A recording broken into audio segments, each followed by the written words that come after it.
Hi there, folks. This is Ken Cook, and you're tuning into another one of my episodes. And I have a feeling that it's an episode many of you are experiencing right now, too. This latest election cycle was heavily focused on the experiences and political issues of women. And last night, thinking about this interview with Jenna Arnold, I dreamt about my mom and my Aunt Ruth. As I've mentioned on the show before, my dad died when I was 5, and these two women raised me. And I think in great part, I am who I am today because of that experience. And as I was reading our guest's book, I was thinking about mom and foof. My guest is Jenna Arnold, and I'm telling you, her book, Raising Our Hands, How White Women Can Stop Avoiding Hard Conversations, Start Accepting Responsibility, and Find Our Place on the New Front Lines, should be the first tool to put into your election recovery toolkit, no matter what your identity. Jenna Arnold is an educator, entrepreneur, activist, and mom.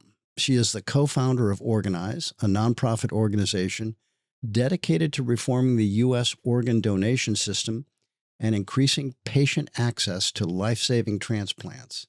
Jenna, as I was reading the opening pages of your book, I was so moved by the idea of listening circles and by how you open yourself to an exploration of what in this election was demonized as wokeness. Now, to me, wokeness has been a gift of the past 5 years. Why would anyone reject that? Moments of awakening and fresh perspective. Now, what you do when you get the fuck out of bed after you've gotten woke is another matter, and that's worth definitely having a conversation about. But to wake up to a new understanding primarily of yourself and your place in the world, that's a gift. And to me, this post-election period is a time for your book. It's so important to understand what this election meant by examining the 6 to 8 years that preceded it.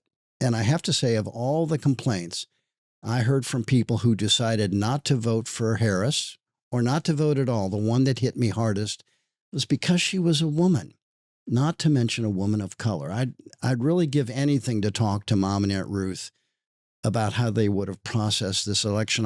I'm almost glad because of the heartbreak I know they would have felt that they didn't live to see it. I feel like your book, Jenna, explores terrain that we need to re-explore, not put behind us.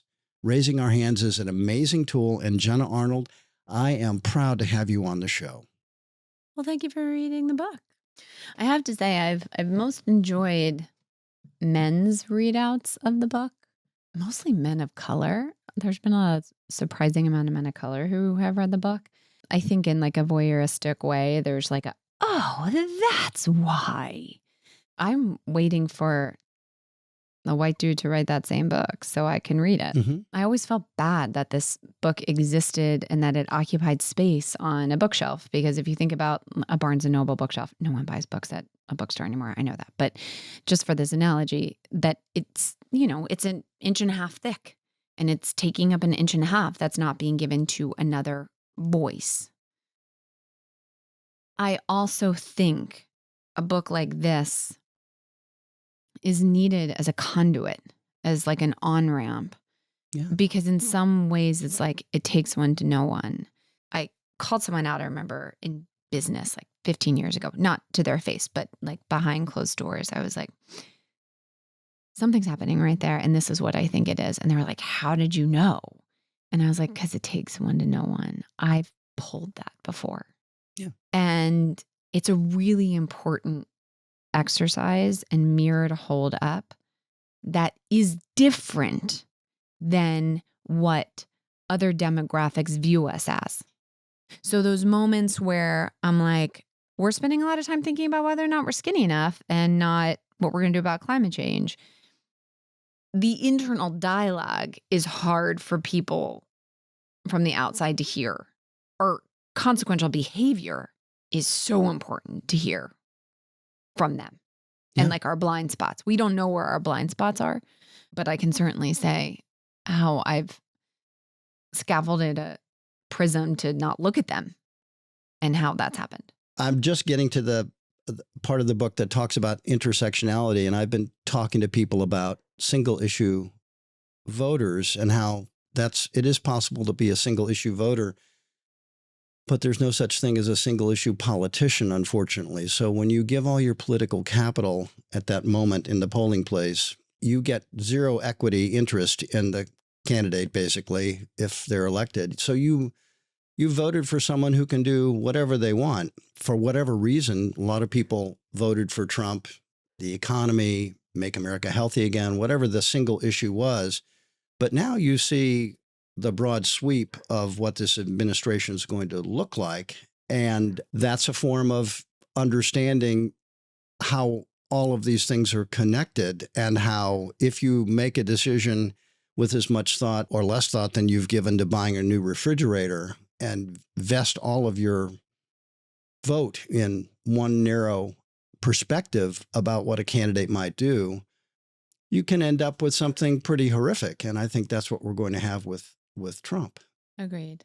Although I don't know if I agree with the sentiment that people didn't think about it.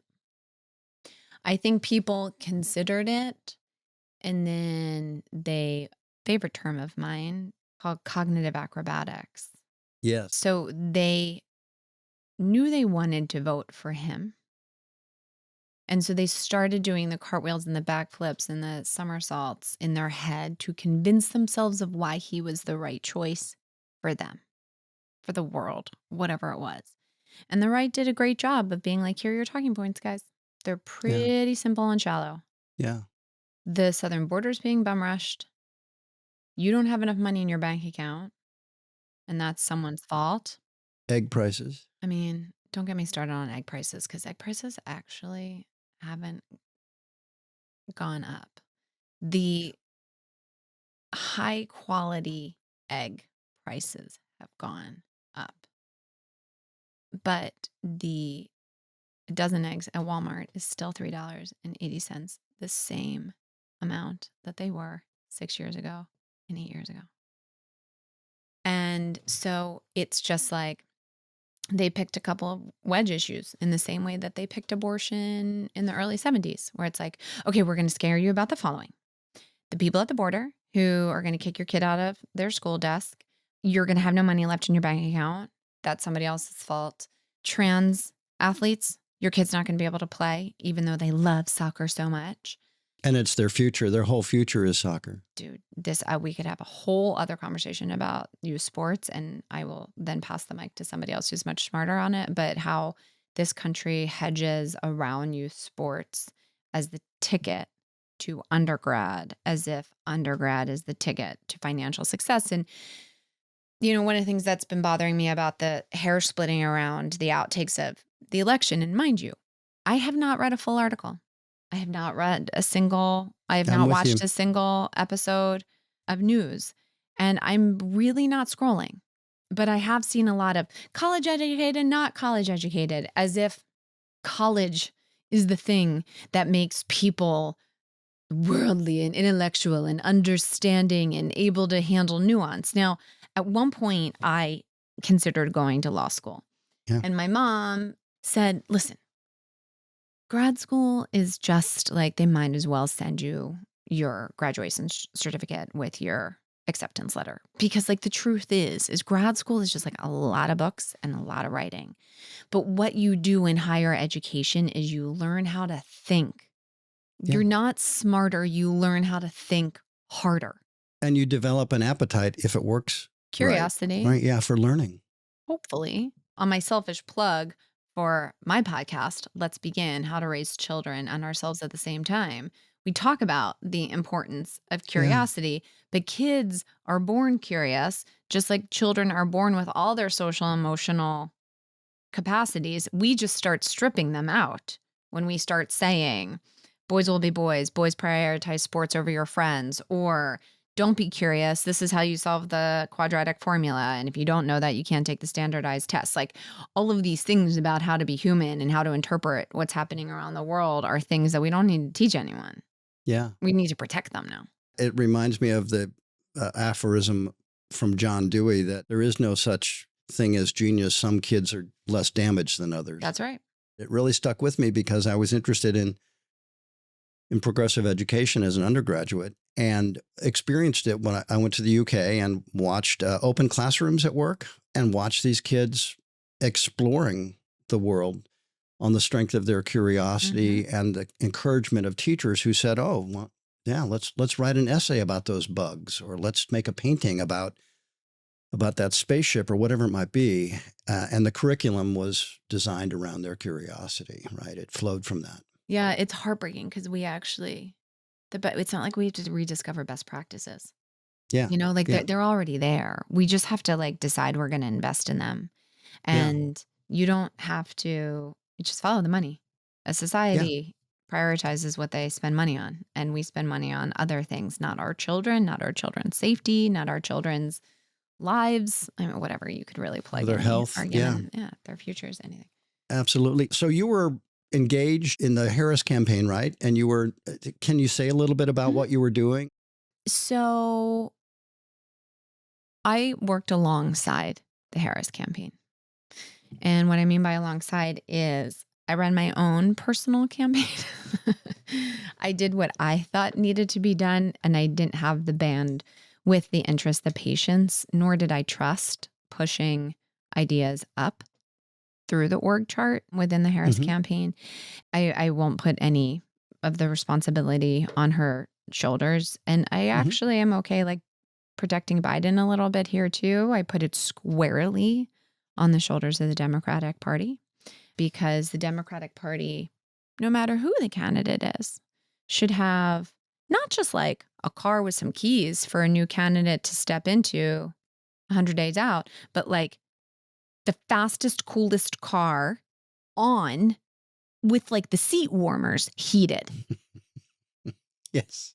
In some Yeah. spaces, her campaign in parts of Pennsylvania, in some of the most critical counties, there weren't even a set of keys, or there wasn't even a car for her to drive. But we heard so much about how the ground game was so far superior to what Trump's side fielded. And Yeah, it was. how do you mean no keys or no car?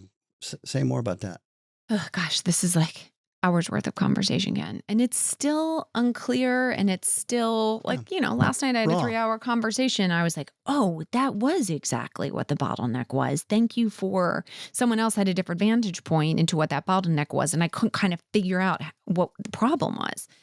So post 2016, the shock of 2016, when Hillary lost, a lot of what would be described as grassroots organizers, who would not call themselves grassroots or organizers, they were just largely women and people of color who were like, well, I guess we got to do something. They started doing something, which meant like organizing locally, raising their hand to run, starting to create email lists of people who cared about stuff. Yeah. And I'll speak to Pennsylvania. So there were a handful of women who had never organized anything political before in Pennsylvania who started saying, okay, all the women, if you want to go down to the Women's March. Okay, all the women, if you want to protest at this thing here, this is the address in Harrisburg. Okay, all the women who are da-da-da. And this list grew exponentially quickly. So sure, it was like Women's March, but then remember a week later it was the Muslim ban. So it was like, where are we doing protests for the Muslim ban? And then, so it was like, it was a very active civil disobedience period that required like, okay, go to this address at this point. And so Facebook groups, Instagram handles, and email lists started to be cultivated. Fast forward to 2020, Biden is running, and the DNC started to rely on the email lists of the groups that had been organized haphazardly within the swing states, because the DNC hadn't historically been out in these swing counties, in these swing states for years. So they didn't know, they knew Jenna was a registered Democrat and they knew my zip code, but they didn't know if Jenna cared more about climate or reproductive health. They didn't know if Jenna went to this march, but not this march. So like that basic data, the DNC didn't have. So coming into 2020, the DNC said, can we have your data? Because everyone was like getting on the bandwagon to get Biden elected. Everyone was like, sure. I'm not going to get too nuanced because it's still a little politically ego-y. Yeah. But Yep. in some swing states, the organizers handed the floppy disk, I'm obviously being facetious, the floppy disk over to the party. In some states, they said, we'll work with you. So in states like Pennsylvania, there was a separate Pennsylvania Democratic Party, different than the Harris campaign, different than the Democratic Party. And sometimes, as might happen in any industry, sometimes egos get in the way. Huh. So what preferably happens is that each state has their own Democratic Party that's supported by the DNC, where it's like, okay, here's all the people who are running for the local state houses, local congressional leaders, people who are running for school board, people who are running for sheriff. And like the Democratic Party within that state provides air cover for those, what we know as down ballot candidates. And the DNC is supposed to give them money and resources and help lift them up and all that kind. And then the DNC focuses on top of the ticket. But since there was like such a tight turnaround, that people who are organizing on behalf of down ballot candidates in some states like Wisconsin, Nevada, you can actually see it, Ken. The states where down ballot candidates did well, the Democratic down ballot candidates did well, the state party and the national party worked well together. In states where down ballot candidates did not do well, there was not a lot of cross-pollination collaboration, or it was really clunky. I found myself as a rogue organizer, and I prefer to be that way. I have worked on so many movements within so many organizations. Jenna is better on the outside of the sandbox because I do a lot of doing and then asking for forgiveness later. And it's helpful to do that. My specific hand of cards, the resources I have, the relationships that I have, the megaphone that I have makes it best for me to drive up and down 611, 202, 263, which are major corridors between Philadelphia out into Bucks County, and put signs up in places that might not be totally welcome because I look the way that I do and I drive a certain car and I can talk about the Eagles and I can talk about my uncle who runs the steel company up in Bethlehem if I get in trouble, right? Like there's just certain things that Jenna can do. So it became clear to me around September 1st that grassroots organizations were not working very well with the campaign, and the campaign was having a hard time getting into them, and there wasn't a lot of collaboration. For example, Ken, there's 400,000. I know that number feels extraordinarily huge, and I'm not going to walk you through the math, but maybe just for argument's sake, you'll trust me. There's 400,000 unregistered 18 to 24-year-olds in the state of Pennsylvania. It's a big number. Yeah, that's a big number. And it feels like that doesn't math. I promise it does. 400,000 unregistered 18 to 24-year-olds. Could have won this campaign, could have won this election if all we did over the past 4 years was register 18 to 24-year-olds. That's it. Guess what you have to do that? Pizza. Yeah. Sometimes pepperoni. That's all you have to do. Yeah. So the party in Bucks County, Delco, Montco, other parts in the central part of the state, they just had to have pizza on Friday nights. Yeah. Who wants a pie? Bring your friends, register to vote. Anyone can have as many slices as they want. Pizza. Yeah. But just so, for the record, it's not like the Republican Party is a well-greased machine. Like, No. Now what happens is in the interpretation of how the election turned out, of course, there are some people who are concerned about the mechanics and know that that's underlying, tells a lot of the story. But what the loss drags into the public realm is all kinds of explanations that are very worrisome. Like this is a revocation of all of the ideas and sentiments and experiences that came about under what we might generally describe as wokeness. And I use wokeness as a complimentary term. What do you make of how this is the anti-woke election? Well, because like it kind of is and was. Yeah. Like, guys, sexism and racism is still a thing. Yeah.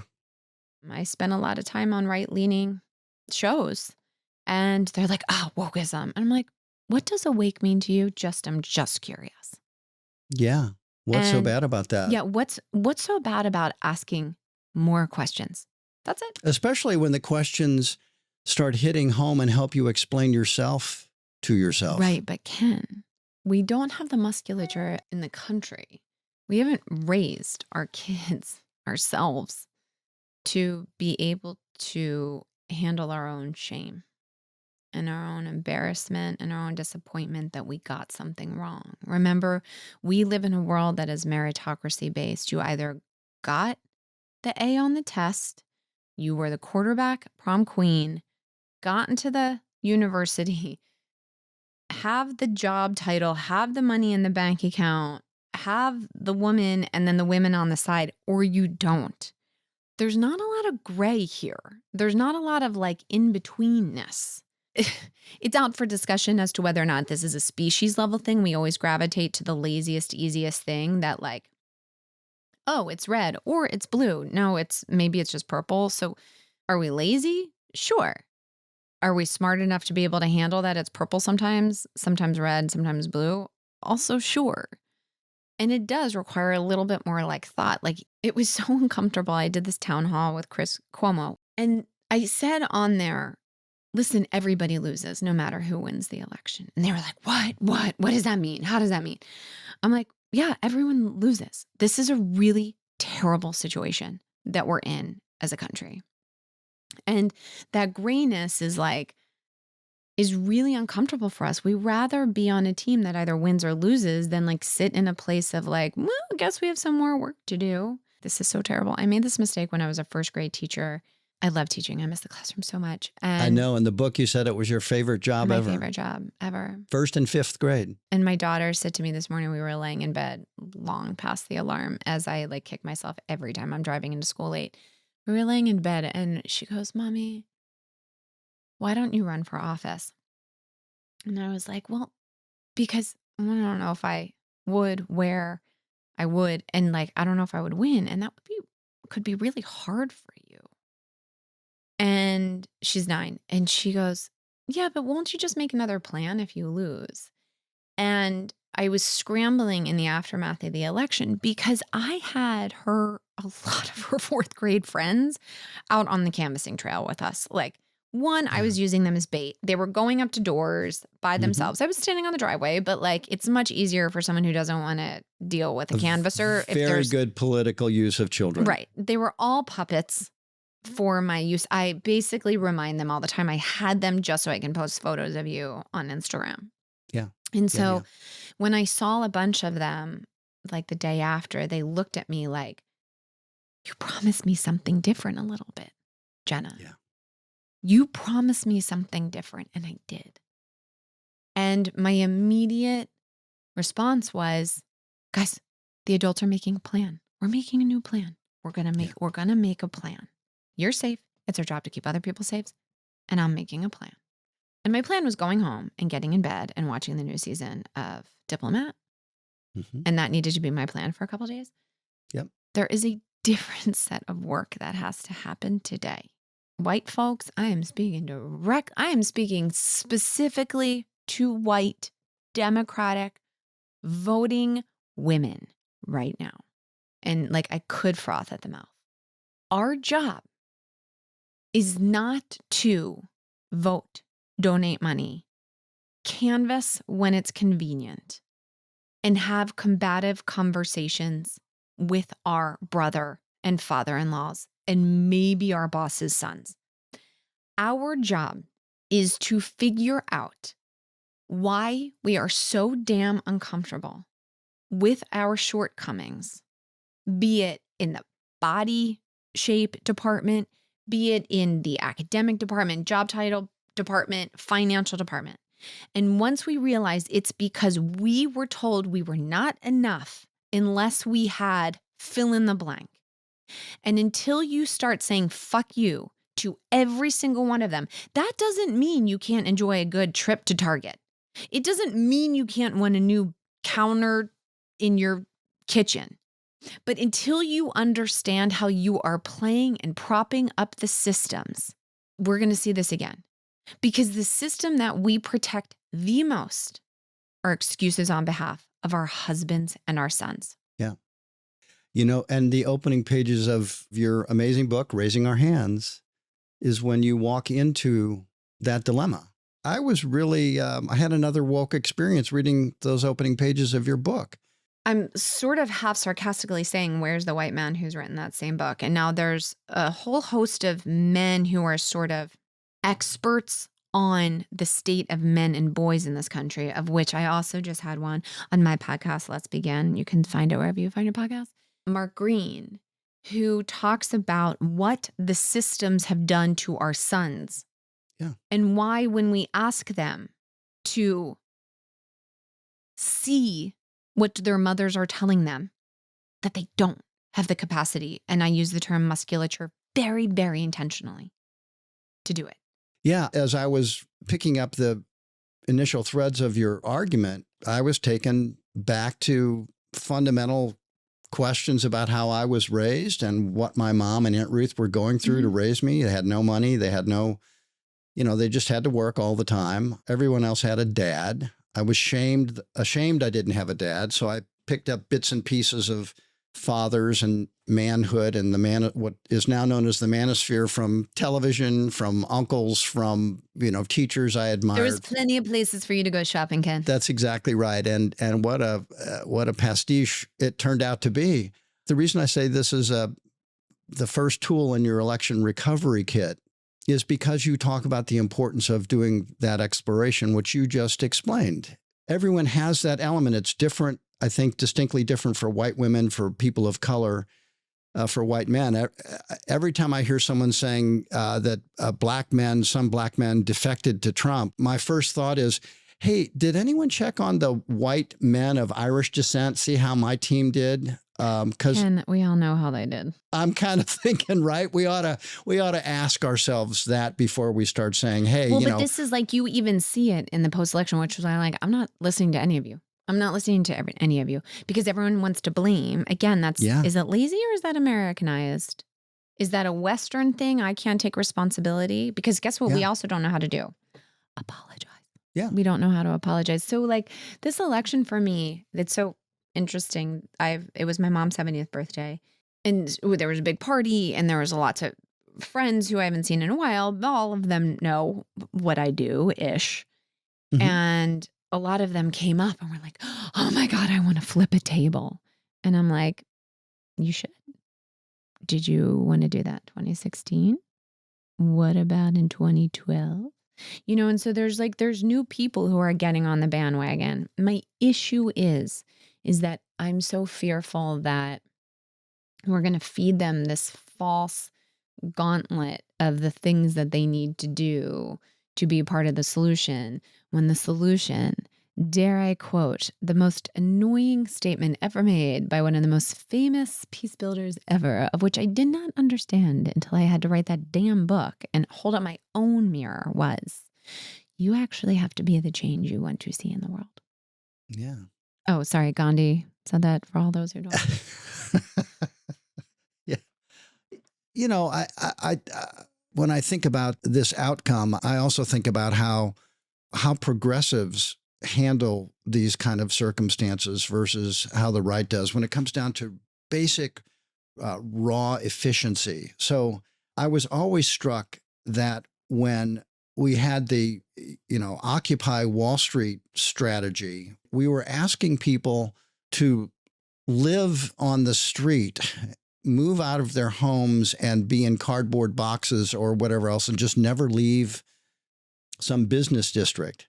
On the other side, when it came to protesting against the ruling order, conservatives organized to fuck up House district home sessions, right? And they flipped the House and we're still cleaning up the mess, by the way. Yeah. We're still cleaning up the red wave mess from 2010. Absolutely. We didn't learn the operational lessons of how to do that. Yeah, but you know what? This whole we learn thing, everyone's happy to pontificate about again, the we learn is a little bit putting, I'm not saying that you're putting blame, but you're a little bit you should have caught that. And when I think about the people who are running the Occupy Wall Street movement, they were 19-year-old kids who were this isn't adding up. I am going to park myself in this square. And I love that. They weren't Yeah. the people in the middle clay at HHS. These were just kids who were like, this doesn't add up. And of course, like more people participated, but it's like they weren't part of the establishment. They are now part of the like movement establishment, a lot of those folks. The other thing is, and this is where I had such a hard breakfast this morning with someone who was like, I don't care about, I mean, she deeply cared about the outcome of the election, but she was like, I've given up on national politics. And so we were talking about like, well, national politics is, that system is really there to provide air cover. It's not there to fix every pothole.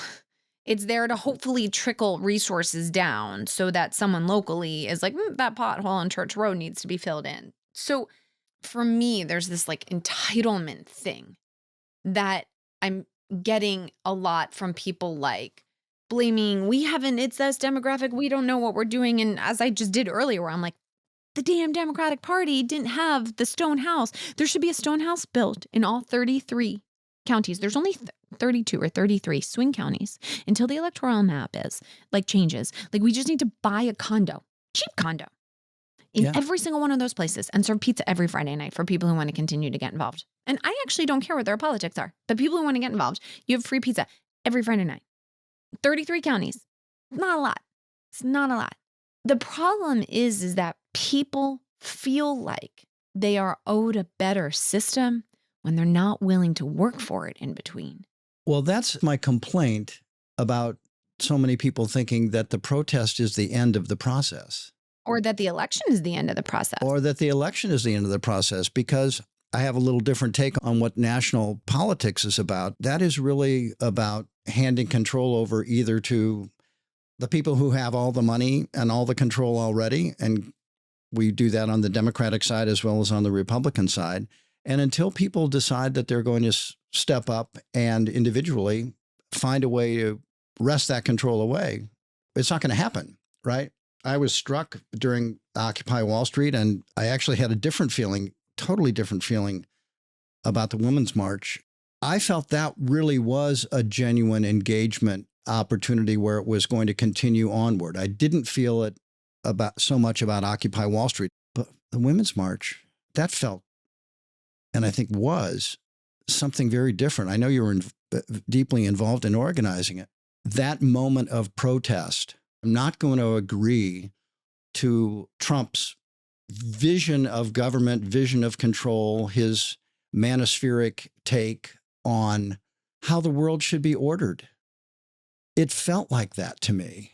I was like inner circle of the Women's March. And truthfully, I felt the day after that I kind of wish that the Women's March as a brand entirely dissipated, because all it needed to do was be that day. It was the largest protest in human history. We had 600 marches around the world. Amazing. And people came out to see and be seen, is how I describe it. People wanted to be reminded of other people's dignity and that they wanted to protect their own too. And that was a good enough step. A week later was the Muslim ban. And I believe that the reason why so many people showed up at the airports like they did is because it was mostly people who didn't go to the Women's March the week before who were like, I want in too.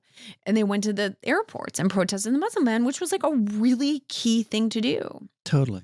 And then you had so many other moments over the next 4 years that required people to take to the streets to see and be seen on behalf of whatever the thing that was breaking their heart. And they were able to do that because of the Women's March. But the Women's March was an event, a moment. It wasn't an organization. And I still look back and wish, damn it, how did we not keep it together? So it feels like another moment where I'm like, don't give them that much credit. Don't give us, like, we weren't capable of that. Ken, I was in charge of moving satellites in the sky and coordinating the hazmat team. Guess who's unqualified to be in charge of moving satellites? I would never have and guessed. Coordinating like I wouldn't put that the past worst you. case scenario with the hazmat team in Washington, D.C. Not me. And a lot of us had been activists in different lanes and doing different things. And some of our teeth were cut a little bit more differently, much harder in different ways. But no one was ready for that. No one was ready for that. We had prime ministers calling us the next day. Like, now what? But we weren't ready for that. And the seeds that were planted, though, and the amount of people who come to me and they're like, I marched. And I'm like, and this is my favorite question I ask them, Ken, why'd you march? And they all like fumble with an answer. And that to me is the poetry, is that no one is like, we marched because of the gender pay gap. We marched because we won the decrease in terrorism. We marched for immigrant rights. No one knows why they marched. They just had to come out. Yeah. And they had to be together. Yeah. We need to be more together. And not in a like, we need to link arms, but like, the nuclear family experiment has failed, right? In the early part of the century, everyone go get your own like little mini 2-bedroom center hall colonials castle. and your own little thing with your own white picket fence and your own Cadillac and your own vacuum cleaner and your own mixer, and your parents shouldn't live with you anymore, and no one knew how to raise the damn kids. And so like it was just like our village is dissolved. Yeah. Because coming out of World War I and II, like this is how we're going to prop up the economy again. It helped. We maintained our status as a world power. It's kept us there. But like the nuclear family does not work.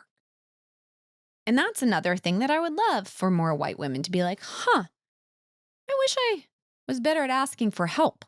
Not just of my therapist, not just of my kids' pediatricians and kids' teachers, but of like my sister that I walk around pretending like everything's okay in front of. Or, we're supposed to be in this together. Yeah. And that's what the Women's March did, was like, there's other people. I'll tell you this one story, Ken. So I was in my 3rd month with my 2nd kid, so nauseous, pregnant, so nauseous. And we decided arbitrarily we were going to get on site at like 3:30 or 4:30 in the morning in DC, Independence and 3rd or 4th. I can't remember. I think it was Independence and 3rd, because we're going to have things we're going to have to do. And it was dark, obviously, at 4 in the morning, we'll say. And I am like, and cold, and I'm barely able to zip on my winter jacket because I had a bump and so nauseous. And there was nothing open, nothing that had saltines at least. And there was nobody around. And we had ordered like 30 golf carts because we had a bunch of like big name people coming, and they were supposed to meet us. I forget the logistics, but they were supposed to meet us, pretend like 3 blocks away. And then we were going to golf cart them into backstage so that they could get up on stage and say their thing. Like the irony of it all, like the golf carts were parked and they were never able to be moved again. So my brother and I took a golf cart and we went on a joyride all over the mall. All over Independence, like everything was shut down because it was right after the inauguration as well. Yeah. We were joyriding like up the Capitol steps, down the Capitol steps, and like these like 8-person massive buggies that were like driving all over the place because we didn't know if anyone was going to come. And until like 7 a.m., we saw the first gaggle of 5 women from like Indianapolis. Oh, wow. Wow. And they showed up at like the first barrier and they had the cutest signs. And I remember looking at some of the other organizers and we were like, oh my God, these 5 women actually came. Mind you, the entire city was shut down for us. But like, we didn't know if anyone was going to come. We didn't know if anyone else needed to be in grief and in hope with us, like we needed to be with them. What's next after a march like that, or a collective action? I think your book's about how you show up just in life. I think what you're asking is a 2-part question. The first one is, what are you going to do with yourself? When like you like have when you go for like a sauna and like, oh, the toxins are coming out of my body, like I got to sweat it out. It's like, you have to do that with the systems that we've inherited. And then you're going to be consuming more toxins, because what you're going to hear about how the system respects, feels, appreciates, protects your body is going to take another generation to purge those things over the next 4 years. I believe now that the only way to get on course, stay on course, is for you to hold yourself and the men in your lives accountable. And that requires you to do some uncomfortable work with yourself.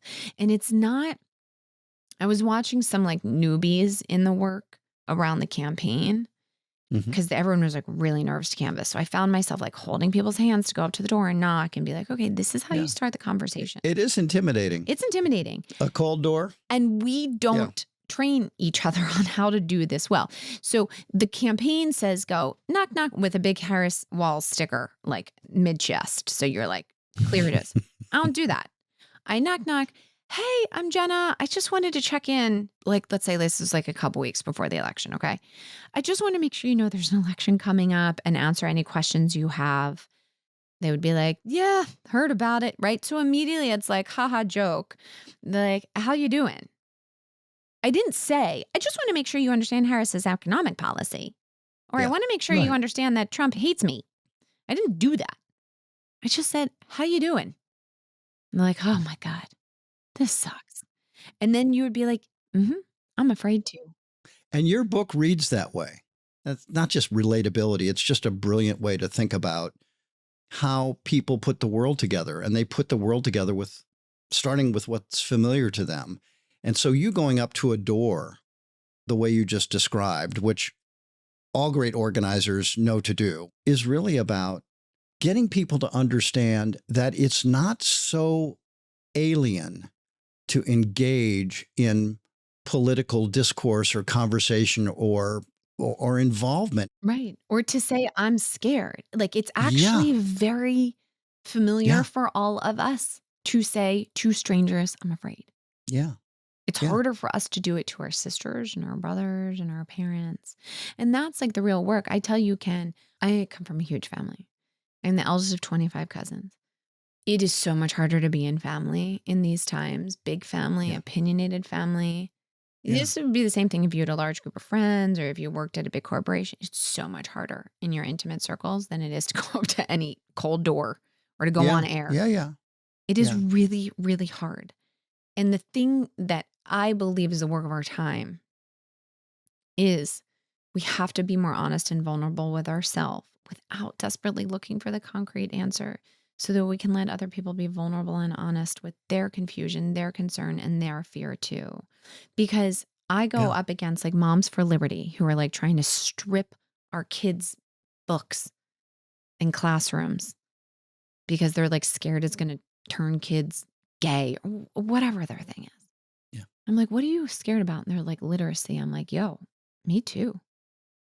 We can just start right there. This doesn't have to be combative NFL sports, but remember, that's how we're raised to believe every Sunday for 6 months a year. Exactly. Well, thank you for everything you're doing, and I know you're going to keep doing it. I really am going to recommend for people to open this book from a different era and experience the insights and the rediscovery to me of all of the things that had me hopeful after Trump's first election. We need that hopefulness, that curiosity, that ability to talk to one another even more now, it seems to me. Yeah. And I'm very grateful that you've provided this tool among all the other things you do. Thanks for having me, Ken. Jenna, thank you for joining us, and thank you for all the work you do and the book you wrote. I also want to thank you out there for listening. If you'd like to learn more, be sure to check out our show notes for additional links to take a deeper dive into today's discussion. Make sure to follow our show on Instagram at Ken Cook's Podcast. And if you're interested in learning more about EWG, head over to ewg.org or check out the EWG Instagram account at Environmental Working Group. If you like this episode, send it to a friend who you think might like it too. Environmentalism is all about meeting people where they're at. And if you're listening to this, you probably know someone who might be interested in today's episode. They just don't know it yet. My ask is that you send it to that person or as many people as you see fit. Today's episode was produced by the amazing Beth Rowe and Mary Kelly. Our show's theme music is by Moby. Thank you very much, Moby. And thanks again to all of you for listening.